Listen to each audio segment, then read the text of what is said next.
his mismanagement of this organization. He's driving this team into the ground. Wow.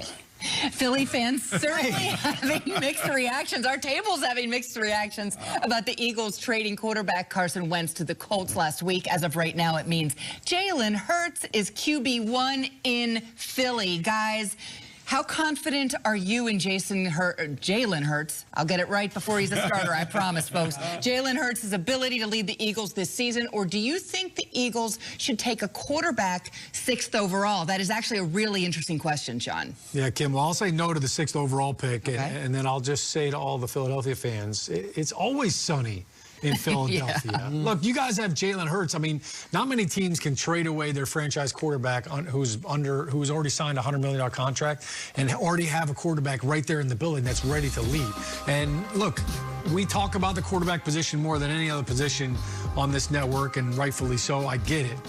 But the one characteristic as a teammate that my quarterback needs to have is you got to be a leader, and I got to be willing to follow. So can Jalen Hurts lead this team? Absolutely. I think we saw in the short sample size that we've seen from Jalen that he does just that. Man, he commands a huddle. The locker room gravitates towards him. So I have no doubts whatsoever that he could lead this team. No doubts. He's a great leader.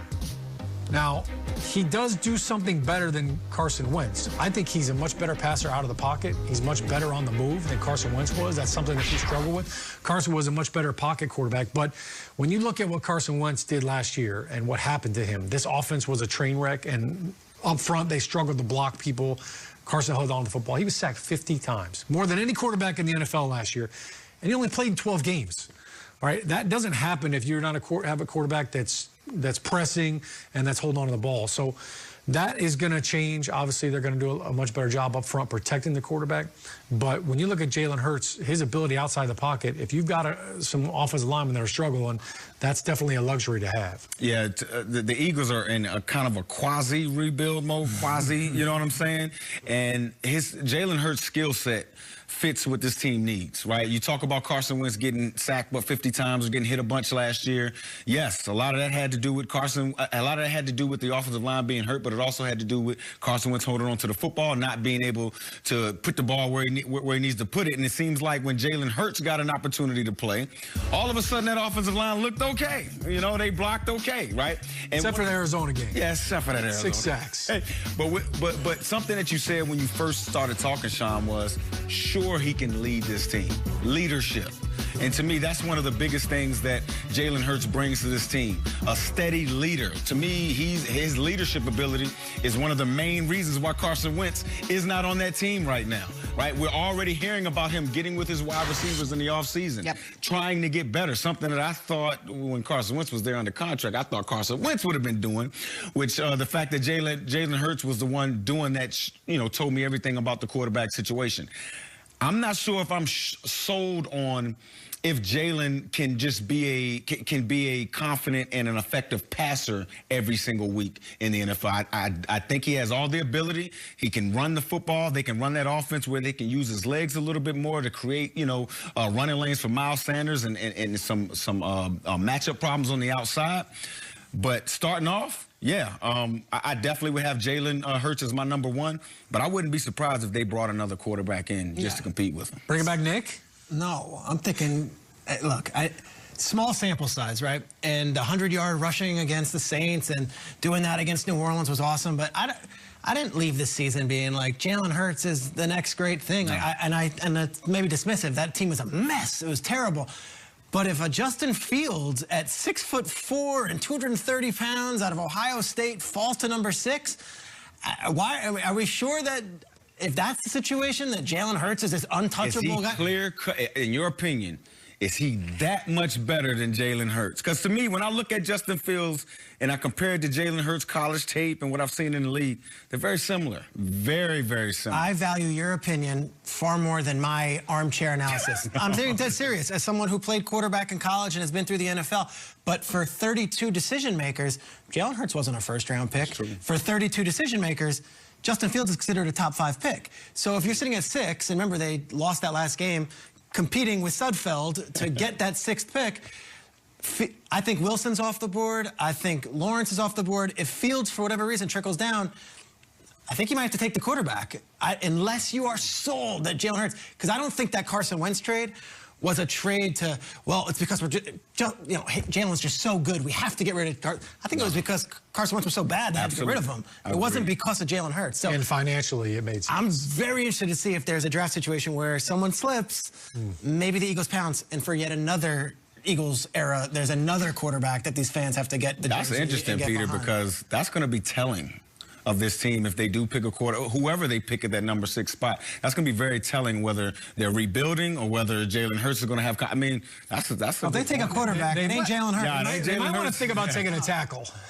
I was going to say, why don't you think about getting an O-lineman or the tight end out of Florida and really helping your quarterback? How does that sound?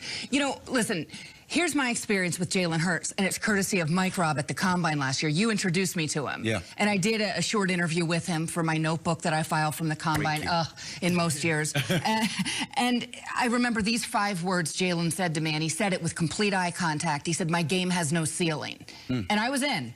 Listen, this is a guy with a lot of charisma, and I know charisma doesn't win football games, but it can in part win a locker room, and I've seen it happen enough times that I can say that with certainty. And I do believe that.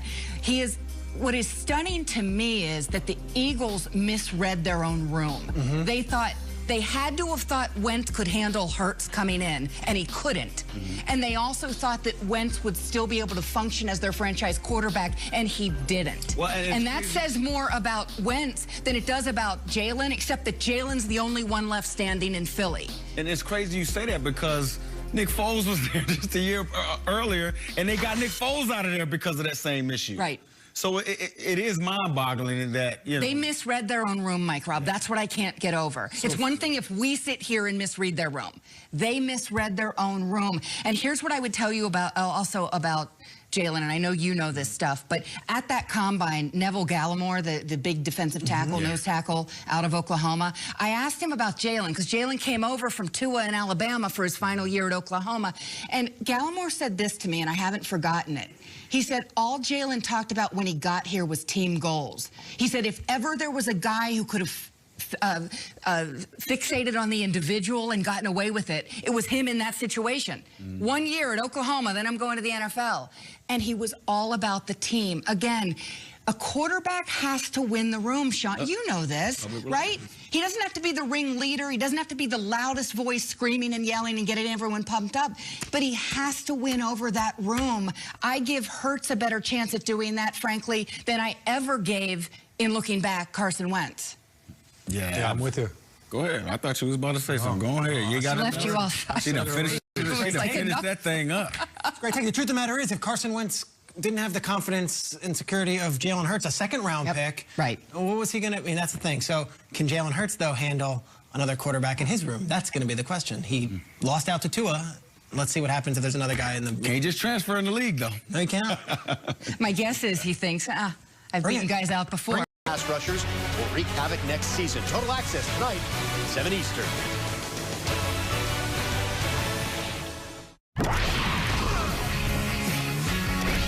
Free agency is almost here, and there's a lot of big names on the market this year. So let's find out who would work best with a segment that we're going to call The Perfect Fit.